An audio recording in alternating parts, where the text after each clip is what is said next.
Hey, what's up guys, I'm Druckmann, and for this bloody hour, we will be looking at the iconic video game adaptation of The Last of Us, released on HBO Max, now known as Max. After a global pandemic brutally demolishes civilization as we know it, years later we follow Joel, an hardened survivor, as he is hired to take on a 14-year-old girl named Ellie out of the quarantine zone in hopes of being humanity's last hope. The world is overrun with zombies, better known as clickers in this universe. As a massive fan of the 2013 video game, I can safely say that this show is probably one of the best video game adaptations I have ever seen, and I can't wait for the next game. In Season 2 of The Last of Us, which is confirmed and will focus on the events of the second game. Today we will be covering the first 3 episodes only, and we'll do another 3 episodes in part 2, and the final 3 episodes along with the award ceremony in my part 3. So without further ado, let's begin with The Last of Us.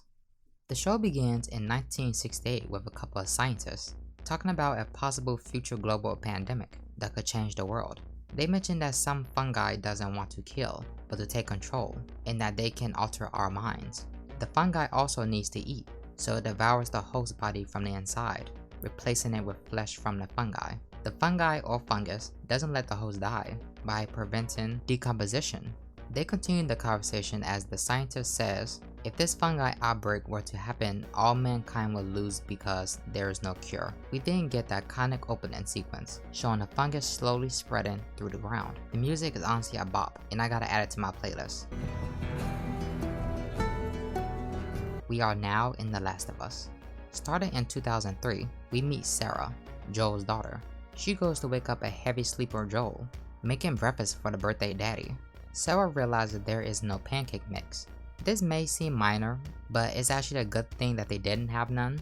I mean, if you know, you know, wink wink. While having breakfast, Joel's brother Tommy comes over. While discussing work, Joel mentions him and Tommy gonna have to do a double, and Joel will be home by 9 p.m. Sarah doesn't like it, but Joel promises to bring home a cake. Over the radio, we hear something is happening in Indonesia. They don't listen fully, and honestly they probably should have. Grabbing her book bag, Sarah goes into Joel's room and grabs his broken watch. She also takes some money to get it fixed. She notices a pocket knife with dents in it, but leaves when her ride is about to leave. Leaving the house, Sarah talks to the neighbors. One of the neighbors, named Danny, says his wife Connie wants someone to spend time with, and Sarah agrees to come over after school. They also offer them some biscuits, but they respectfully decline.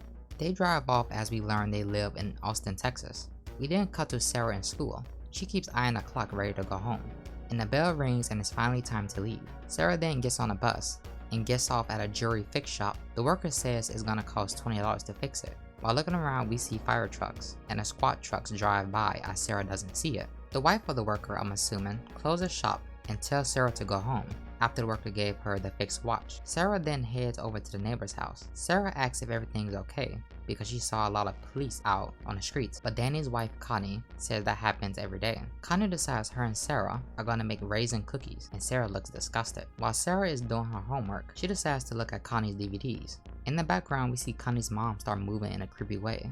Sarah doesn't see Connie's mom as she heads into the kitchen after finding the DVD she wants to borrow. About to head home, she notices the dog is looking at Connie's mom in a concerned way. Sarah decides to ignore it and leave. Heading outside, she sees 3 jets fly by in the sky very quickly. Some time passes as Sarah's waiting for her dad to come home. He does at 10 p.m. and even forgets to bring home the birthday cake for himself. After promising he'll get a cake tomorrow, Sarah gives him his birthday gift. They then decide to watch the movie that she borrowed from the neighbors. After promising not to fall asleep, Sarah falls asleep as Joel gets a call from Tommy saying he's in jail over a bar fight. Joel puts Sarah in bed and decides to go bail Tommy out. Sarah wakes up at 2 a.m. from a green light and loud noises coming from outside. Looking for Joel, she realizes he's not home. Sarah turns on the TV and sees a message saying everyone should stay indoors. Getting jump scared by Connie's dog Mercy, she goes to take Mercy home as the dog is scared and doesn't want to go and runs away. Sarah notices the Adlers, the neighbors from earlier, door is open. She calls out with no response and decides to enter the house. Walking to the kitchen, she almost slips on some blood. She looks up and sees Danny in pain and bleeding from a shoulder bite, becoming our first casualty. She then looks over and sees Connie's mother Nana is spreading the fungi into Connie, her own daughter. Sarah runs out after Nana charges her as Joel and Tommy return home. Tommy shoots Nana, but that shot didn't take as she charges Joel, and he hits her with a wrench. They drive off as Connie and Danny, who have turned, walk out. Tommy hits them and keep going. A neighbor named Denise runs to check on them and is attacked and is presumed infected. Driving away, Tommy mentions what's going on is a virus. Sarah questions is they sick, but Joel disagrees, saying it's mostly people from the city who are infected. After passing by their friend's burning house, they see strangers who need a ride, but Joel tells Tommy to keep going, even though they had a kid. Realizing the expressway is packed, they cut into the field for a shortcut, but come across the army. They then decide to head towards the town, and even comes across loud jets flying over them. Making it into town, everyone is yelling and running for safety. The town is utter chaos, with counting at least 5 people who get infected. This number is obviously an estimate of who I can see who either gets bit, already bit, or is dead. They then notice a jet or a plane crash, causing them to crash as well. Coming to after the crash, Sarah glances out the window and sees tons of people dead. I counted at least 8 on the screen. Grabbing Sarah out from the truck, right when a truck almost hits them, Joel and Tommy decide to meet each other by the river. Tommy heads off while Joel carries Sarah because of her hurt ankle. They come across a few of the affected, counting 18. One chases them into a diner and appears to be very fast, almost catching up to them but gets shot. About to leave, they are stopped by an army soldier. The soldier gets orders to kill them and shoots as Joel and Sarah roll down a hill. About to finish off Joel, the soldier says he is sorry, but then is shot and killed by Tommy. Realizing Sarah got shot, Joel embraces his daughter, trying to save her. Sarah panics, breathing, and is in pain, as Tommy realizes Sarah is going to make it. Sarah then dies in Joel's arms, as the screen cuts to black. 20 years later, we see a little boy walking and comes across the destroyed city of Boston, year 2023. We then see the Boston quarantine zone, where the little boy passes out in front of. The guards roll in the restrained little boy while he glances at the infection posters. The guard asks him where did he get the open wound, but the boy doesn't answer. They then check his neck with a scanner, and the scanner shows red, meaning the little boy is infected. The guard lies to the boy, telling him he's going to get his favorite meal, new clothes, and toys after he gets his medicine. That medicine being some kind of poison that kills the boy. We come across the little boy again once Joel opened the truck. After finishing his shift, Joel gets his money and picks up a shit cleaning sewer job for tomorrow for more money. After leaving the job site, Joel attends an execution as 3 people were found guilty. The kill happens off screen as Joel meets up with a federal officer named Lee. Lee gives Joel some money and some cigarettes for some drug. Joel also has a deal with Lee to get a vehicle, but they don't come with batteries. Lee also warns Joel for him to stay off the streets because the Fireflies has been blowing stuff up all week. We then see a character named Robert interrogating a beaten up Tess. Robert apologizes for ripping Tess off by selling the car battery along with spending their money. Tess wants to forget it and go, but Robert seems to worry about Joel after he sees Tess' face caused by Robert's men. Tess tells Robert that she would say some random guy jumped her, and right as Robert agrees, the wall gets blown up. Once Tess gets up, she sees one of Robert's henchmen dead from the explosion. Tess heads outside and hides from a Firefly sniper who kills a federal guard. Realizing she gotta move, she heads towards the federal officers for safety, but they knock her down and capture her. We then see a chained up Ellie. She's been held by the Fireflies, who come in and make her count to 10, hold out her hand, and state her name. State your name, slowly. Veronica. Well, a name. While Ellie is chained up, we see Joel trying to get some information on his brother Tommy over the radio. Joel says it's been 3 weeks since he heard from Tommy, and he wants to head to the tower in Wyoming, where Tommy was last at. After getting the location, he leaves and goes to his apartment. He starts to track how he'll get to Wyoming, while drinking and taking some pills. He eventually decides to go to sleep, and wakes up the next day and sees Tess making coffee. After seeing her face, he wants to go beat them down, but Tess tells them she was jumped by some teenagers. She also reveals she was in federal lockup after getting captured yesterday, while also revealing that Robert's guy jumped her and that Robert sold the battery. Joel wants to get Robert, but Tess tells him that Robert is scared of Joel and will run away. They decide to hunt down Robert quietly and get their truck and battery. We finally meet Marlene, aka the HBIC of the Fireflies. She is asked by a Firefly named Kim, why are they holding Ellie? Because other Fireflies are asking questions, and Marlene says this. Don't know what to tell them. Tell them to follow fucking orders. Marlene's plan is to get the QZ federal officers distracted, so all of the Fireflies can leave the QZ to take Ellie west. We then see Joel and Tess outside getting information on Robert's whereabouts. After getting a location, they make a plan on how to get him. Marlene decides to pay Ellie a visit and gives Ellie her stuff back. After unlocking her chains, Marlene reveals she put Ellie in federal military school when she was a baby and knows her real name. Marlene tells Ellie that she has a great purpose to stay with them. While telling Ellie what that is, we see Joel and Tess breaking into a building while being locked and loaded. They head underground, then enter a room where Tess gets jump scared of an old clicker. Oh shit. They then head up on a ladder and come across a door. They see blood coming from the other side as Tess opens the door and sees Robert dead, along with his henchman. Tess notices the car battery was no good as they hear a strange noise. Walking towards it, they see Kim helping to hurt Marlene as Joel gets surprised by Ellie.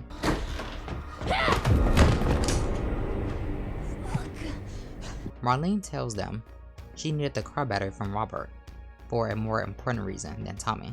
Marlene says that since the Fireflies can't take Ellie tonight from the gunfire, that Joel and Tess have to take her now. Kim wants to, but Marlene says, I can do it. Kim, you don't have a fucking ear on your fucking head, could you please? Marlene says if they take Ellie to the old state house, they in return will get a fueled up truck along with some guns and supplies. After discussing, they decide to take her, but want the supplies and truck before handing her over, or they will kill her quickly. Marlene agrees as Ellie gets her backpack, and Joel, Tess, and Ellie head out. Getting to their apartment, Tess heads out while Joel is in charge of watching Ellie. After Joel wakes up from his nap, Ellie asks him is they going to be okay, heading outside of the QZ, and Joel tells her yeah. Tess comes back as they get ready to head out, removing a hidden open hole in the ground. The gang comes up as Ellie is enjoying her first time being outside. They head under and around the bus, trying not to get spotted. While moving towards their exit, they run into a federal officer, peeing. It turns out to be Lee, the federal officer who Joel sold pills to. He tells them to get on their knees as he checks to see if they are infected. After checking Tess and Joel, hitting the green light, Lee checks Ellie, but Ellie stabs him in the leg. Joel stops Lee from shooting Ellie, but Joel gets reminded of a similar moment of him and Sarah. Joel charges Lee and punches him to death. Tess then grabs a scanner to see it's red. Ellie reveals she got bit, but she's not infected, as her bite mark is 3 weeks old, saying nobody who's got bit lasted longer than a day. Hearing Federal coming, they decide to leave the QZ, heading towards the twin skyscrapers. Episode 2, titled Infected, starts with a flashback to 2003 in Indonesia. We see a woman enjoying her food as some Indonesian military officers come in and take her for a ride. They bring her into this facility because she's an expert in fungus. After looking at the sample of the fungus, she reveals that the cordyceps cannot survive in humans. Putting on a hazard suit, she enters a room where we see a woman's dead body laying on a table. The fungus specialist sees that the woman got bit on the left leg. She then cuts open the bite and sees the fungus is inside. The military man confirms the woman got bit by a human, aka an affected human. She then pulls out some of the fungus from the mouth and leaves in disgust and fear. In the next scene, we see the fungus specialist and the military man talking. It's revealed the first person got infected 30 hours ago in a flour factory. He says the healthy woman turned violent and attacked workers but bit 3 of them.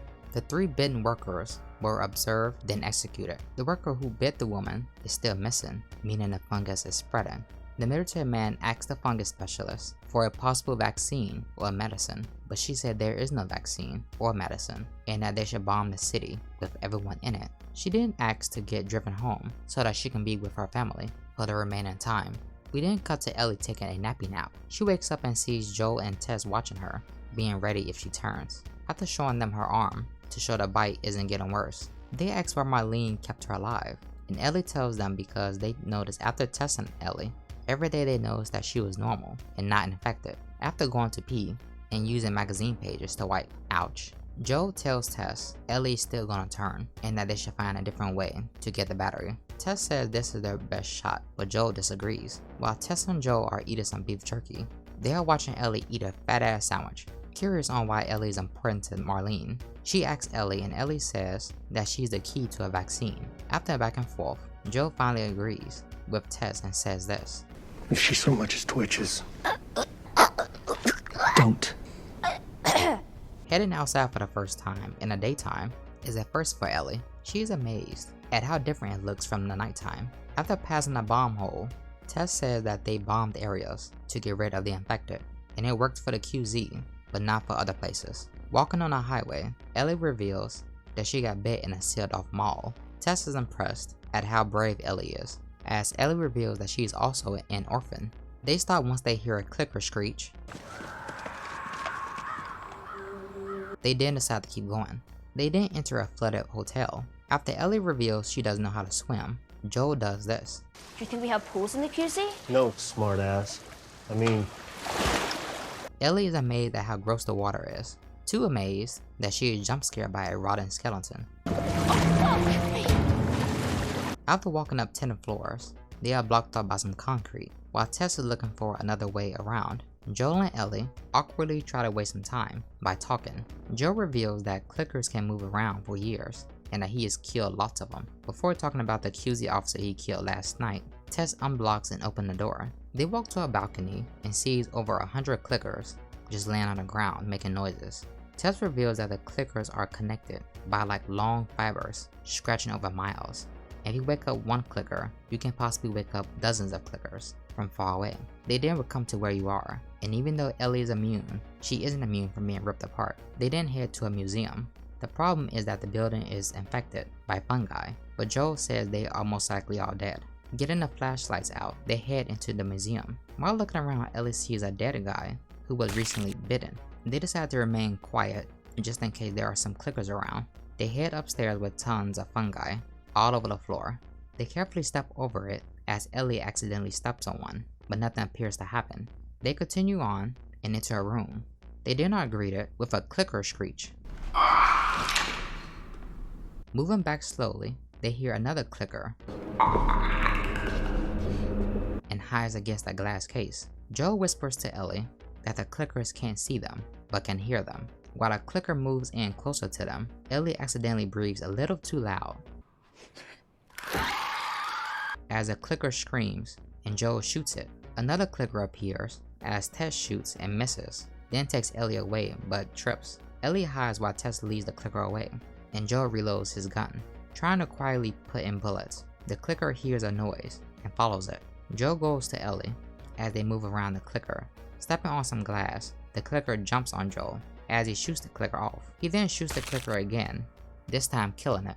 Another clicker charges Joel and Ellie as Tess hits the clicker as Joel shoots the clicker, killing it. Tess reveals she has a twisted ankle as Ellie got bit again. She is glad it happened to her and not to them since she's immune. They go out the window, cross a plank, and look at the amazing view.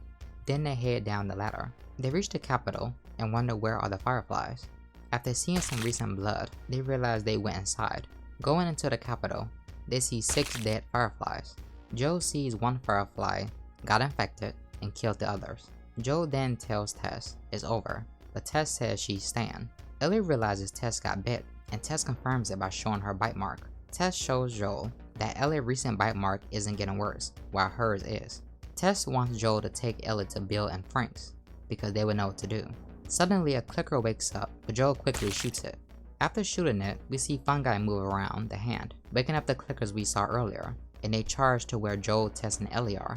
Joel said they have a minute until they come, and Tess starts pouring gasoline all over the floor, so they won't follow Joel and Ellie, along with some hand grenades. Joel starts to get emotional realizing Tess isn't going to make it, as Tess comforts him for the last time, before leaving taking Ellie with him. Tess hears the swarm of clickers at the door, as she is trying to light the ladder, but it's not working. They bust in and run around, looking for Joel and Ellie, but one stops and walks slowly towards Tess. It gets personal space close and kisses her, letting in the fungi into her mouth.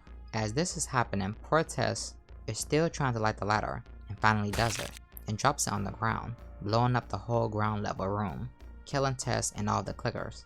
Assuming all the clickers from outside we saw earlier were in the room or very close to the room, a safe number I'm going to add is 100 clickers. This is just an estimate number. We then see Ellie and Joel safely outside the state capitol looking at it in flames, saddened by the loss of Tess. Episode 3, titled Long Time, starts off with the morning of Tess' death. We see Joel stacking some rocks, obviously still hurt by losing Tess.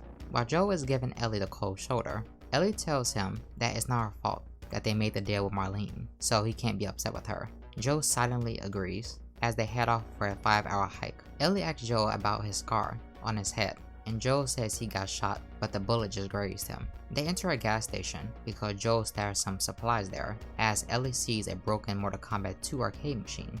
While looking around, she comes across a secret floor door. She enters it and sees a feminine product on a shelf. Along with hearing a clicker, she flashes her light to the clicker, buried in rubble. She gets closer for some reason and uses her knife to cut open its forehead and sees the fungi inside it. She decides to kill it once she gets bored and heads upstairs. Once Joel worries where she at. Continuing the hike, they see a crashed airplane from a distance. Most likely it happened during the outbreak. Ellie then questions who bit the first person who got infected and bets it was a monkey. Was it a monkey? I bet it was a monkey. It wasn't a monkey. I thought you went to school. Joe says the cordyceps mutated and got into the food supply, aka the flour factory in Indonesia. Joe stops and want to go a different route because he doesn't want Ellie to see something. Ellie insists on going that way and sees tons of skeletons in the ground. Joe says the soldiers evacuated the small towns, then took them to a QZ zone, but if it wasn't any room, they killed them. We then get a flashback to 2003 as we see the federal soldiers evacuating the small town.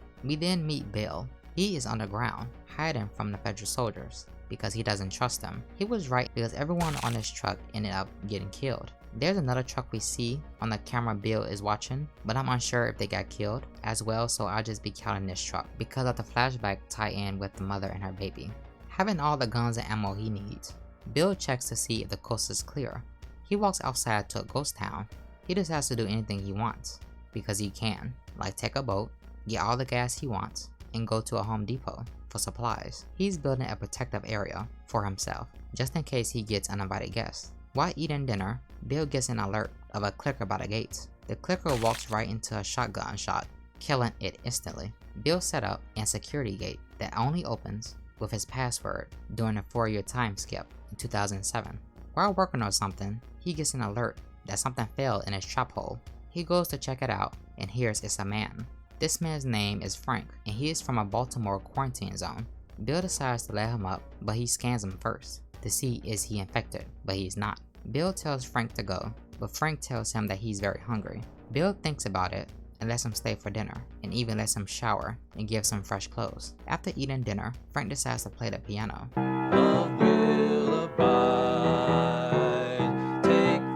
Bill decides to show Frank how's it really done. Sounds like good advice, but there's no one at my side. Frank decides to kiss Bill as they share an intimate, nice moment for the first time. We then cut to 3 years later as they are in an argument. Frank wants to do some decorating, like mowing the lawn and painting, while Bill sees it as a waste of materials. Eventually Bill agrees, but soon disagrees as Frank reveals he has made a woman friend over the radio. You what?